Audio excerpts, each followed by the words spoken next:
Hello, everyone, and thank you for joining us for this World Council of Credit Unions virtual event breaking down the global regulatory challenges of 2025. I'm Greg Newman, Director of Communications for World Council. Before we get started, please take a moment to click the interpretation button at the bottom of your screen and choose your language, English or Spanish, to make sure you can hear all of today's presentation in your preferred language.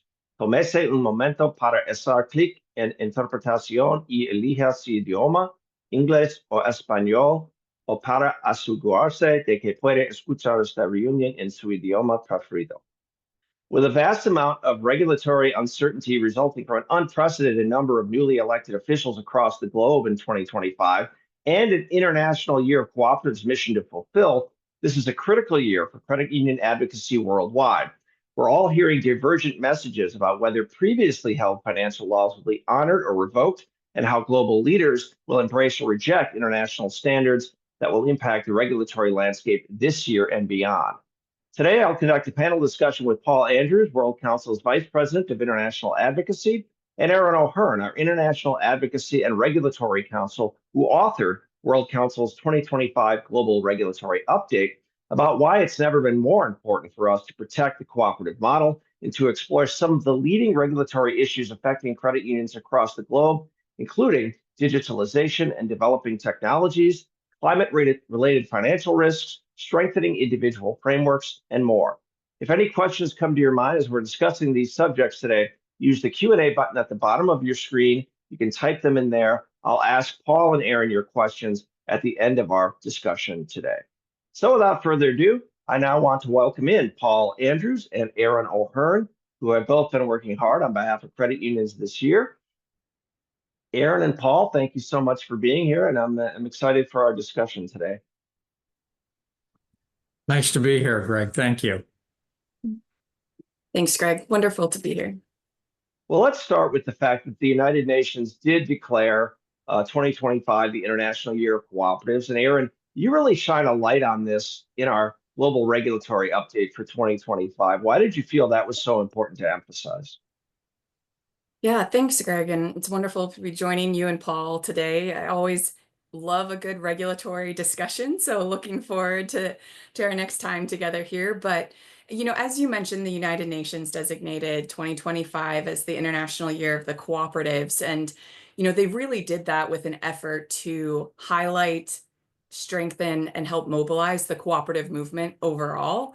And I think that's a nice reminder, too, for credit unions globally, that we are part of a larger cooperative movement, that there are other types of cooperatives that are also sharing that same message of member-owned and explaining those cooperative values that we all live by. But really, credit unions and financial cooperatives face probably a unique challenge within the cooperative sector that really is about continuing to educate regulators, to continue to educate those lawmakers that are setting the standards for our regulatory framework and the environment in which we have to operate, about the unique role that credit unions play within the economic system and that important gap that they fill in order to make sure that everyone has access to dignified, reliable financial services. And so that education process there's no finish line. It's a continuing process and work that we all go through to make sure that the regulations are, of course, in effect and protective of consumers, of members of the community, to make sure that bad actors, one, can't call themselves a financial cooperative without going through strenuous regulatory requirements, but also that they're not so overly burdensome that it prevents credit unions and financial cooperatives from doing the work that they need to do within the community, to make sure underserved communities are reached, to make sure everyone in the community has the resources that they need, which is a different makeup than large international banks, right? Which is what a lot of the international standard setters write their regulations to accommodate and to think about those international global risks, of which credit unions operating in their local community generally operate under a very different risk profile and a different model, which means we need unique regulations. So this International Year of the Cooperatives is such a wonderful opportunity to make sure that we're activating our members, that we're sharing our message locally within our local regulators and internationally with the international standard setters. I know that's something that that WOCCU as a whole is taken very seriously this year to make sure that we're really emphasizing the unique model that credit unions and financial cooperatives operate under, and making sure that we're talking to the regulators throughout the year to make sure that those regulations are proportionally tailored appropriately for our system and the model that we operate under. So really a wonderful opportunity to not only share that message, but be able to celebrate the work that credit unions and financial cooperatives are doing. I know sometimes we can be so focused on the details and the nuances of what we need to do going forward, but making sure that we're sharing that message, sharing the stories of the good work that financial cooperatives are doing in their local community. So what a wonderful opportunity. I know a lot of folks globally are hosting events and sharing those stories locally. So we want to make sure we're doing that internationally at a global level as well. Well, I know that those stories are being shared a lot in a lot of different regions around the world right now, because Paul, we've already seen a lot of issues raised here, even in the United States specifically, haven't we? The tax status of credit unions is under threat here. There's certainly going to be changes to, if not cuts to, the Community Development Financial Institution program. So there are other countries as well that are facing similar issues.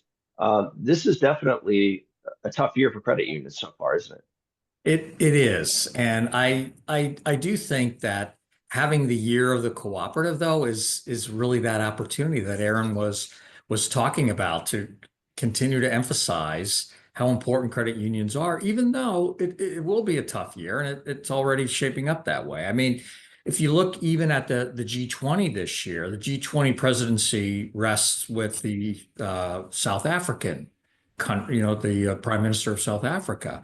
And when I look at the themes of that G20 presidency, they fit so well with what credit unions are doing. It's their themes this year are about solidarity, about equality, and about sustainability. And that's really what credit unions are really all about, those three things, and many others as well.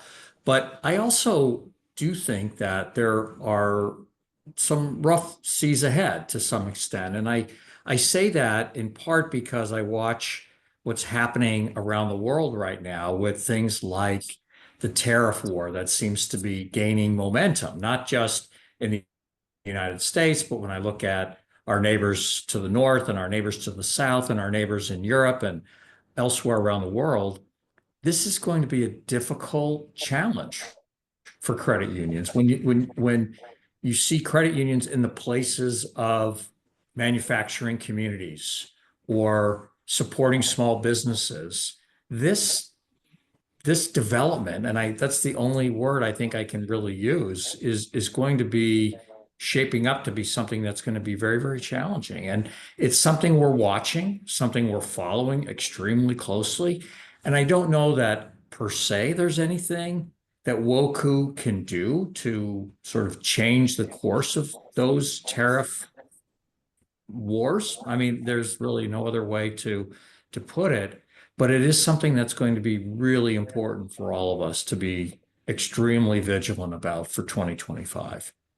It's interesting you mentioned the tariffs. I know in Canada, for instance, the Canadian Credit Union Association, our member there, has made a point of putting out a campaign to say to people, look, we're Canadian based, we're Canadian owned, we are not multinational. So kind of emphasizing the fact that you bring your money here, it stays in Canada. And I think that's one example of kind of a nimble response to that, if you will, kind of a positive response to that. What is your collective advice for credit union professionals who are nervous about these unknowns? I would say initially, I would say take a deep breath, in part because I think there's a lot of action and then reaction. And I don't know that everything is really settled yet. And I do think that with some time, things will settle out. And I'm hopeful, because I'm a hopeful person, that they will settle out in a more positive way than they currently seem to be at the moment. So patience, I would say, deep breath, but also stay vigilant, because it's important that we and that we share information, that we talk to each other in the community, because what we may hear may be something that others don't hear. And so we need to continue to be cooperative in the truest sense of the word. Well, let's talk about some of the emerging regulatory issues that you'd be keeping an eye on, regardless of the politics of 2025. One of which is digitalization. We talk about it all the time. Aaron, you write in the update that regulations often do not keep pace with changing technology. However, credit unions must understand the regulatory implications and participate in appropriate regulatory development. Can you expand on what that means? Absolutely. And I think it's an interesting challenge here as yes, there, as Paul just described, a lot of geopolitical winds, a lot of economic, perhaps uncertainty that will require us to continue to adapt and to monitor that very closely. But innovation continues, digitalization continues amidst all of this. And it is important. I know a lot of credit unions and financial cooperatives are continuing to evaluate what services, what needs do our members have? What do we need in our local community? And how do we push forward on that innovation? The challenging part of that is that oftentimes regulations can lag behind the development of emerging technologies. And so with that, as you're continuing to push forward and evaluate what members need and what you need to adopt internally, to take a look at that process of incorporating it into your credit union or financial cooperative. So even if there aren't clear regulatory standards, we know that there eventually will be some regulatory guardrails around this. So as you continue to look at those opportunities, to think through precisely what does our due diligence need to look like? How do we continue to evaluate some of these new emerging technologies that we want to explore? One piece I would really call out, since I know some of this can be very conceptual until the regulations are really written down, is that there is a strong intersection of third-party risk with emerging technologies. So while we'll see a lot of examples in terms of artificial intelligence and other things that I'm sure we'll talk about later on, there is a real challenge. We're seeing particular aspects of services that credit unions may provide called out in those, whether it's underwriting using artificial intelligence or other dynamics to be able to access your account. So you want to think about that third-party risk in terms of how much knowledge do you have in-house that are able to properly evaluate that technology? And then what do you rely on for third parties? How are you evaluating that risk? How are you mitigating that risk so that you understand and can share?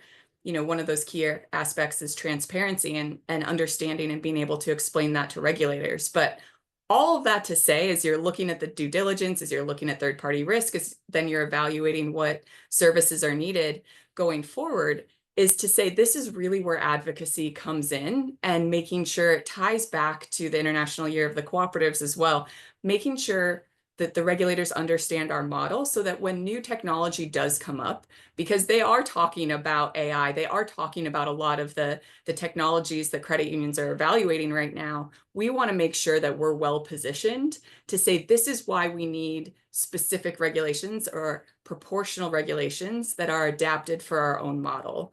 The other quick piece I would add that's very unique to digitalization, in the past, we've seen a lot of regulations start from the international standard setters. And then once those guidelines are issued, national level governments adapt them and incorporate them into their own national laws.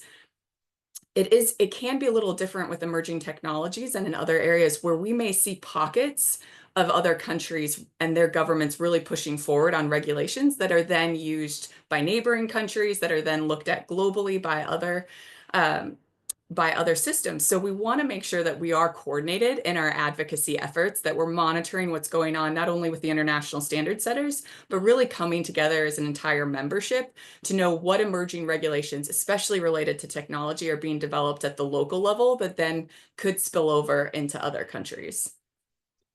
Digitalization is inevitable, and everybody wants to make progress down the road to get there and embracing some of these emerging technologies, but it can have ripple effects on financial inclusion. How is that impacted by the international standard setting bodies? Yeah, great question. So it is a challenge where we want to make sure that any of those emerging technologies and the emerging corresponding regulations do not inhibit what credit unions do at a local level to make sure that they're serving their community. So there are both positive and challenging examples I think you can point to. So very much on the positive side, there's a lot of work looking at digital identification and how do you open account, how do you properly meet your customer or member due diligence requirements, your anti-money laundering requirements to form that reasonable belief that the person is who they say they are, which perhaps one can be done through digital identification. So the Financial Action Task Force has issued several years ago at this point, guidance on how to do that, making sure that you're taking risk mitigation steps. But that's one example. When you think about migration, when you think about refugees, they're not able to flee with all of the paperwork that they need. It can be very difficult to access those paper forms of identification. So the fact that digital identification could certainly support some of the financial inclusion work that credit unions are doing to make sure underserved communities are able to really be able to serve everyone through technology.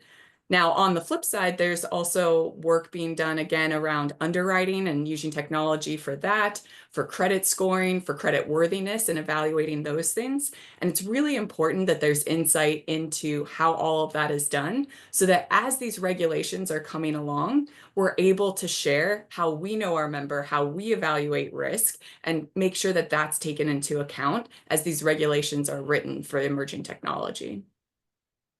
Well, let's touch a little bit on some of the other aspects of digitalization and new technology that you're keeping an eye on for credit unions.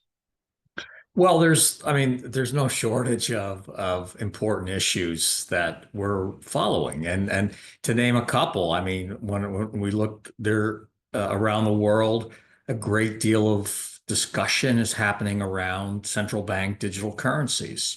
Some countries are advancing much more quickly on their exploration of whether or not to establish a CDBC. The US is sort of saying no. Europe is saying maybe. We're looking at it.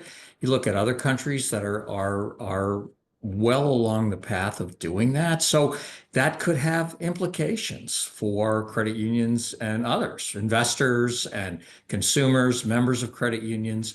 And I think we would be remiss if we didn't spend some time just understanding how that is developing. And Europe is the area of the world we're probably watching the closest on this because they are pursuing it in I would say, the most robust way of regions right now around the world. So that's one issue. The other issue, for sure, that we have to keep an eye on is where are things going with crypto assets? We're seeing a little bit of movement on this around the world. In Europe, they have come out with a markets in crypto assets regulation. It's called MiCA or MiCA, depending on how one says it. And that's something that may spill over into other parts of the world. There are some changes happening, or at least being discussed in the US around how crypto assets are going to be regulated, coins in particular, and stable coins in particular. Again, that is something that I think we would be remiss if we didn't follow and keep an eye on. So those are very, very important things.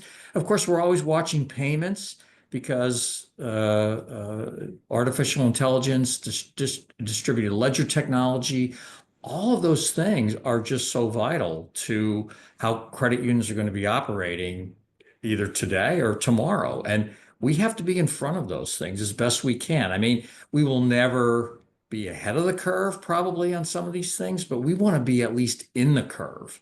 And that's what's really important about making sure that we keep lines of communication open to members all around the world, because as Aaron said, we learn from what's happening with the membership in one part of the world that is likely to then impact and have effects in other parts of the world. No shortage of issues for us. It's interesting. You touched on AI, and we had a webinar just yesterday about increasing member engagement and perhaps using some new technologies to do that. And I'll tell you, the number of questions and concerns about AI was so much higher than anything else from the credit union professionals that were on that webinar. This is an issue that has a lot of people curious or concerned. And it's an issue that, again, it looks like some parts of the world may influence others because some are just much further ahead on addressing this. That's absolutely right. I mean, and Aaron mentioned a bit earlier about the European Union, and the European Union has come out with the Artificial Intelligence Act, and it categorizes risk of artificial intelligence and whether something's high risk or medium risk or low risk. And it's in its early days. I mean, it's in effect, but it's still in its early days in terms of how it's being applied and how financial institutions actually are using it. And I think people are treading really, really carefully. But there are some really positive aspects of artificial intelligence. And it really can be a great tool, I think, for member engagement. I know that in the pension world, a lot of pension funds are using artificial intelligence in a way to engage members, to provide financial education, financial inclusion. And so there are some really great things about artificial intelligence. At the same time, it's vital to be careful because we've all heard the stories, I think, of how artificial intelligence can make things up or what they call hallucinations. Now, it's getting better and better. And I think before too long, those types of things will be somewhat minimal. But we would be very, very, it would be unfortunate if we didn't explore the positives of artificial intelligence, but be mindful of the negatives as well. But I would also say, in addition to regulation, I think there's something to be said about sort of laying out some ethical considerations that credit unions should be thinking about when they use artificial intelligence. It's one thing to apply the law and adhere to the law and the regulations. We all have to do that. And that is just table stakes, is how I would put it. But beyond that, there are always those gray areas about whether you use a particular technology or not use a particular technology. And it's important that credit unions and their members think about, like, what are the ethical approaches to it that we all should be looking at and learning from each other about, because you can't write a regulation for every situation that comes up in the credit union business. And so we have to be thinking about that ethical side of it as well. If there's one issue that really seems to rise and fall in terms of the level of importance based on the current political climate, it's the actual climate. What are you looking at this year when it comes to climate finance regulations? Yeah, it's a good question, especially in this moment, because I think my answer is different today than maybe it was 3, 4 months ago as well. So you've heard World Council talk about many times, maybe S1, S2, S3 disclosures in terms of making sure that organizations, these are international standards that require certain organizations to disclose either their individual impact on climate or the impact, up and down the chain has, whether, in the example of a financial institution, the type of loan, given what impact that loan, whether it's a EV car or a gas-powered car, what impact that has on the environment. So there's certainly been a lot of work over the last several years done around disclosure requirements. There's not one international set standard that specifically requires credit unions to disclose certain things quite yet, but we've seen many countries such as Brazil, Canada, Australia all take steps towards looking at what disclosures are required, especially within the financial cooperative sector. So you do have that piece of it with the disclosures. The flip side of it, one that is more universally recognized, are financial risks that are associated with climate disasters.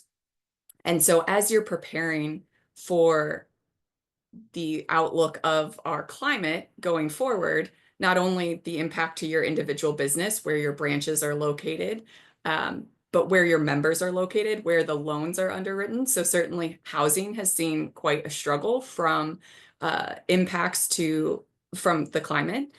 So there are several aspects when it comes to what international standard setters are talking about in terms of climate. We're talking about disclosures, we're talking about financial risks.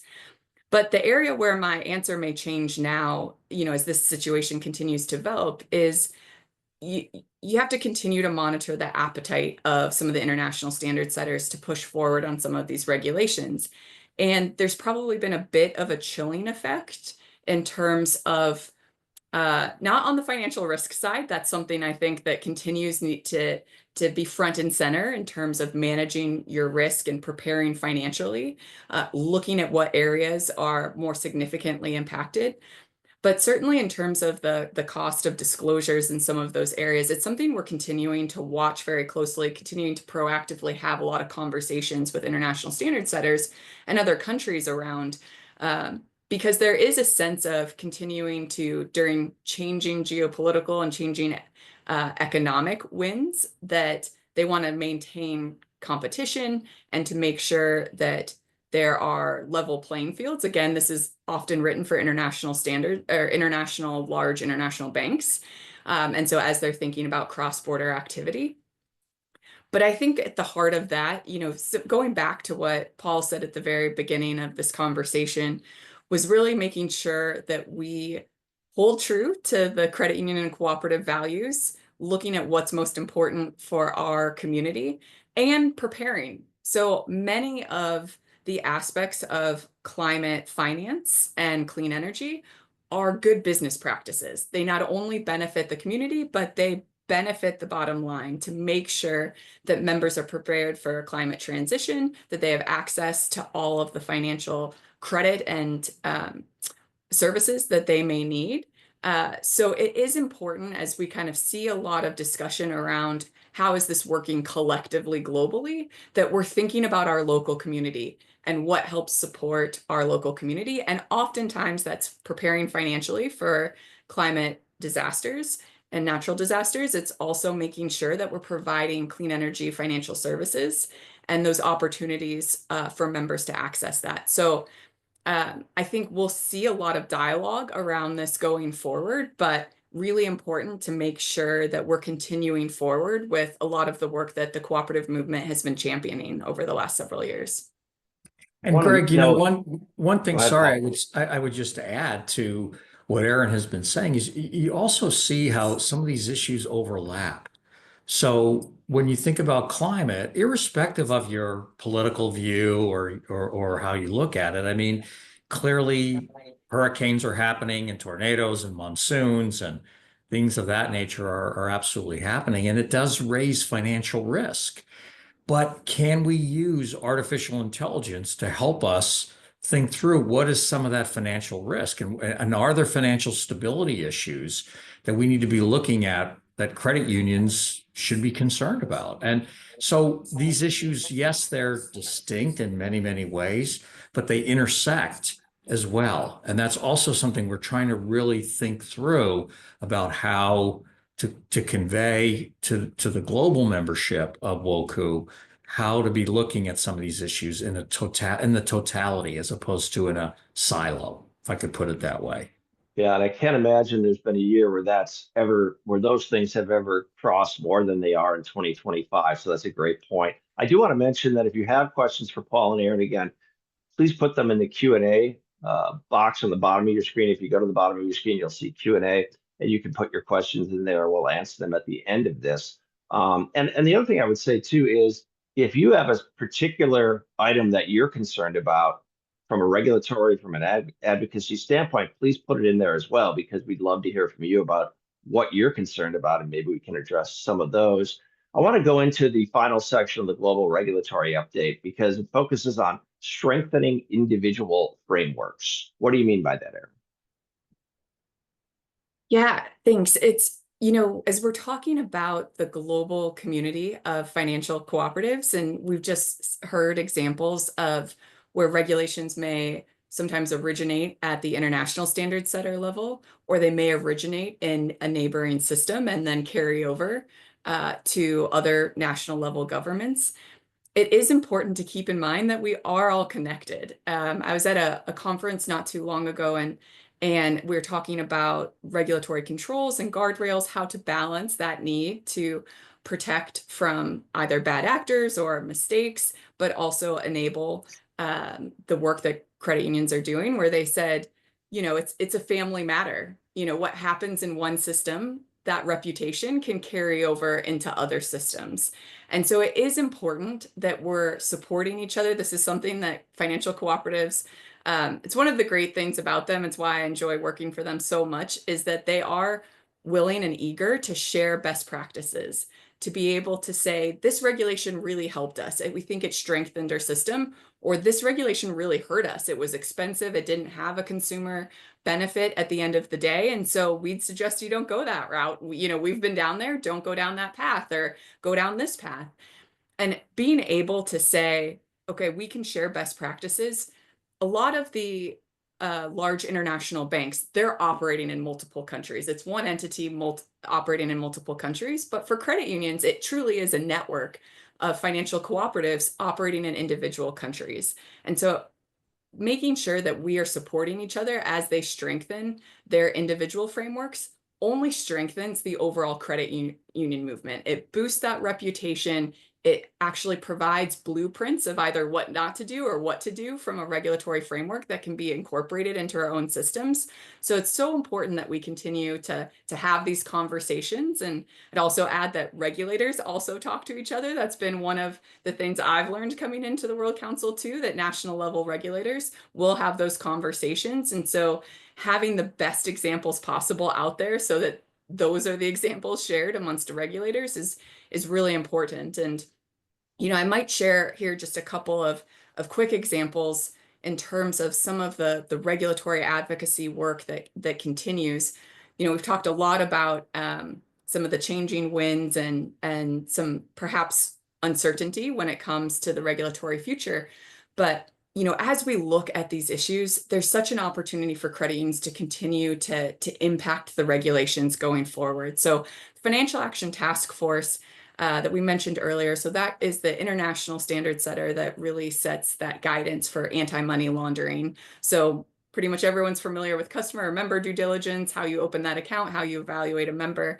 And one of the things that we've, as World Council, have been talking to them for many, many years is really around how do you balance those regulations with financial inclusion? How do you make sure that we are absolutely maintaining that process and that security to prevent financial crimes, but then also make sure that those folks that are just in underserved communities or struggling to access financial services are able to access the services that they need. And so much of that can come through the anti-money laundering regulations. And so, after many conversations and certainly our last comment letter, it's an exciting time to see that FATF recently, just last month, issued updates to their language to not only streamline and say, we understand there can be barriers to financial inclusion from our regulations, but we want to encourage national level governments to take into account our updated language that says you can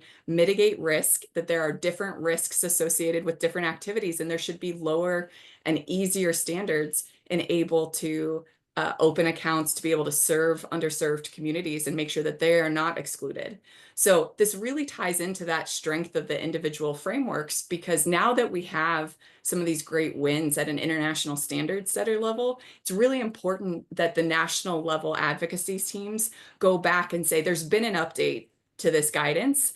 Anti-money laundering is such an important area, and credit unions are held and want to comply with very high standards, but there are ways to proportionally tailor these regulations that are encouraged by international standard setters now and really accepted internationally, that we can adopt here at our national level to strengthen our framework, but also enable credit unions to continue their financial inclusion mission.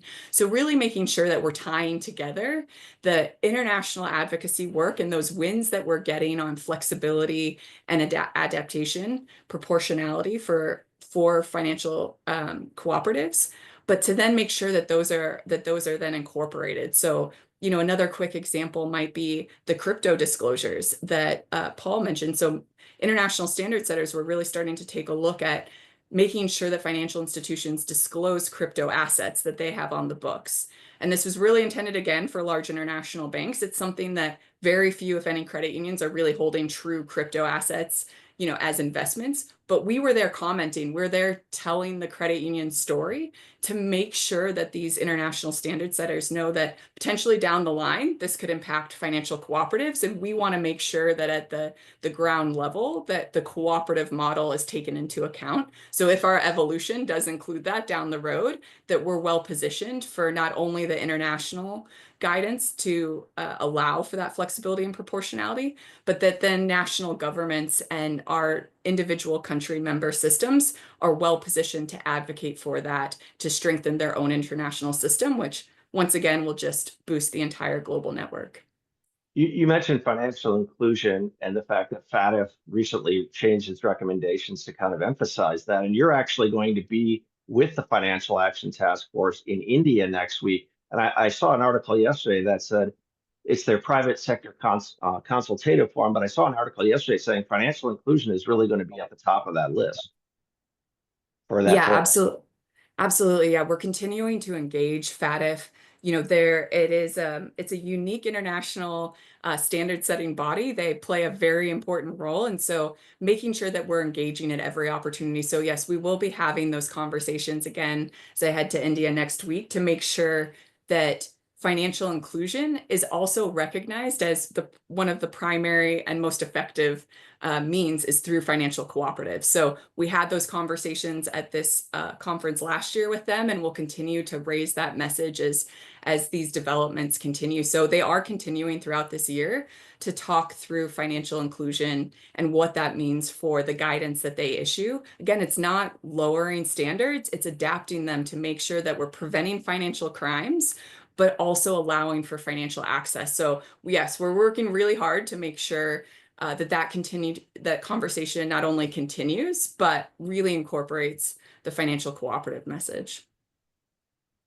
We've talked about a lot today, but is there anything else maybe we haven't mentioned? I know the global regulatory update was completed in late January, early February. So much has happened since then. So is there anything else, Paul, that maybe we haven't mentioned that you think is important for this audience? Thank you. Yeah, I do. I mean, there's one other thing that we're really focused on as well, and that's around capital requirements. As Aaron has talked about, the issues around proportionality and reasonableness, et cetera, have been great successes of this organization, particularly with the Basel Committee, where proportionality is built in for organizations, financial institutions like credit unions. One of the things we're seeing, though, around the world is a bit of a retrenchment from those requirements that used to be sort of almost sacrosanct to some extent. I mean, there were always modifications on a country level basis, but now we're seeing a move by some countries that are saying we're maybe not going to apply Basel III, which is the latest set of recommendations and requirements when it comes to capital.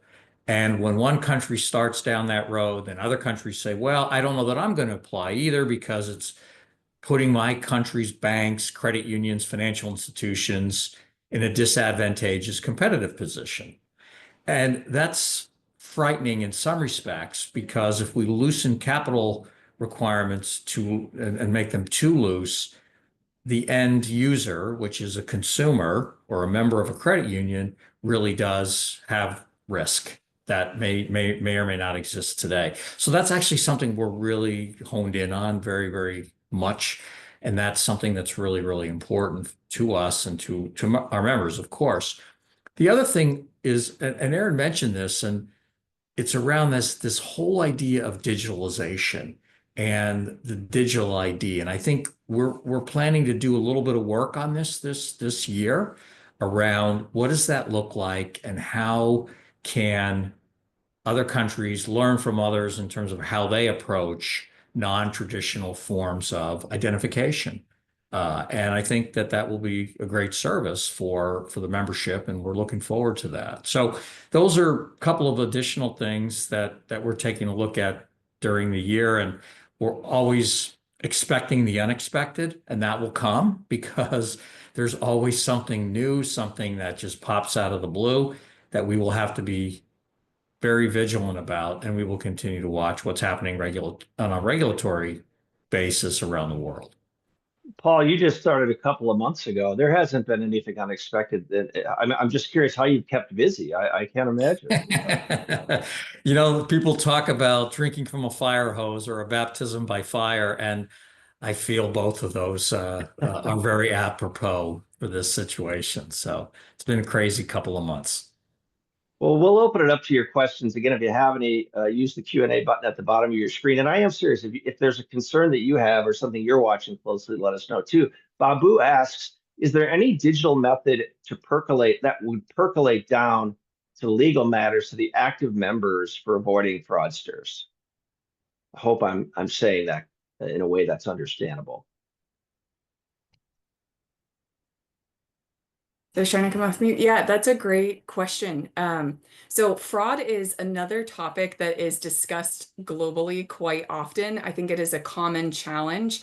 We're seeing fraud rates increase over time, despite financial cooperatives really taking extensive measures to prevent fraud.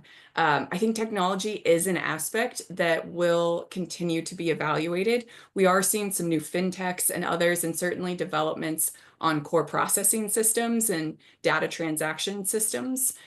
We didn't even have a chance yet to talk about privacy rights and consumer data and how that's protected and then owned by the individual in order to be able, there's a lot of conversations around open banking as well that really tie closely into fraud protection. As some of this data, there's often a tug and a pull between sharing data and protecting data, and how you navigate that often is done through cybersecurity. So we're continuing to see those other cybersecurity standards continue to be evaluated at national levels, you know, in many different systems.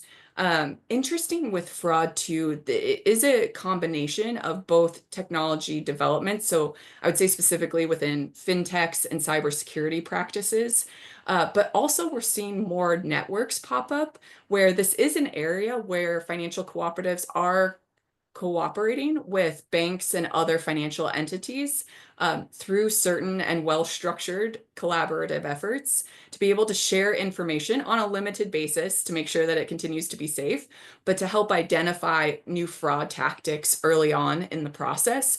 So that is something we continue to monitor and really continue to evaluate and look at as both technology develops and this idea of how do we collaborate amongst financial institutions. It's in everyone's best interest to prevent fraud. And so where are the ways that collaboration can also help offset that too? And I also think that artificial intelligence really comes into play here. And this is one of the positive uses, as I see it, of where artificial intelligence has great potential because of the data crunching capabilities that artificial intelligence has today. And it can spot things if there's inconsistencies in dates of birth or residencies and things of that nature, which is what fraudsters really get a hold of, and then maybe tweak a number here and there. And I think artificial intelligence is going to be a huge advantage to helping spot and detect fraud. Well, thank you both. We don't have any more questions in the queue, but I have to say, for those who, who rely on WOCCU for guidance in this, Paul and Aaron have been working overtime, to say the least, over the last few months with all of the things that are happening with WOCCU in the United States, and then still keeping an eye on the international advocacy aspects of things. So I have to say, I've been just really impressed with the level of both effort and professionalism that both of you have been showing, and really it's a kudos to you and a great thing for our organization and the international credit union community. So thank you to both of you. Thanks, Greg. It's been a pleasure to be here, and always send us your comments and ideas. We're very open to hearing from you. So please, the door's always open. And if you haven't actually had a chance to read World Council's 2025 Global Regulatory Update, we can fix that. You can just scan the QR code on this PowerPoint slide or go to woccu.org/update. That's woccu.org/update. You'll find the entire document there. It's a more in-depth version of the things that you heard us talk about in this webinar today. It's going to arm you with all of the information that you need for your advocacy battles ahead this year, at least. Those that we knew about earlier and perhaps help you with some of those that are developing as well. But it's a great guide, and you can find it there at WOCCU.org/update. And if you liked this webinar and you want to watch it again, or you would like others to see it in your organization, you can refer them to the World Council YouTube channel at youtube.com/WOCCU. It's going to be available there later today. Again, youtube.com/WOCCU. You can see this entire recording. It'll be up in a few hours from now. And finally, if you want to participate in other great educational sessions in person, we're happy to let you know that early bird registration for the 2025 World Credit Union Conference is still open through April 9th. World Council will be hosting the 20th anniversary of the premier global credit union event in beautiful Stockholm, Sweden this year from July 14th to the 16th under the theme, The Future is Cooperative, in celebration of the International Year of Cooperatives. You can simply scan the QR code on your screen right now to register. If you don't have a phone handy, you can just head to WCUC.org to learn more and register for what promises to be a historic event. There will be plenty of advocacy sessions and great discussions on different topics there. And we'd love to see you in Stockholm next summer. That's it for today's webinar. Thank you for joining us, everybody. Have a great rest of your day.